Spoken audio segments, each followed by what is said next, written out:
16 handicap, with the goal of producing better rotations in order to shallow the swing path. And you can see that one is a little steep cutting across the ball there. So yes, you could benefit from a more shallow path.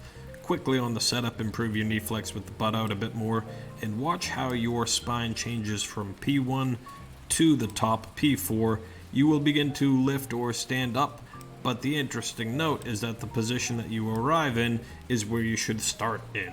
So saying that again, cleaning up one line from the top of your backswing, bring you back to address and see how you're slouched over a bit more. Try to feel like you're more upright. That way you can turn to the top and not change that variable angle. You may also have a greater chance of tilting that left shoulder down when you start in that more upright angle, which will give more space for the hands, but I digress. Let's get to your point. I want to produce better rotations, not increase rotations. And that's important to distinguish because rotations in the backswing do help with depth and shallowness of the path. So the more you turn coming back, you can get those arms and hands and club behind you a little bit more, and then yes, shallow it out from the downswing. But if the idea is to increase rotations from the top and in the downswing, more of that hip and shoulder rotation will actually drag that club steeper and over the top, causing more issues and more fades.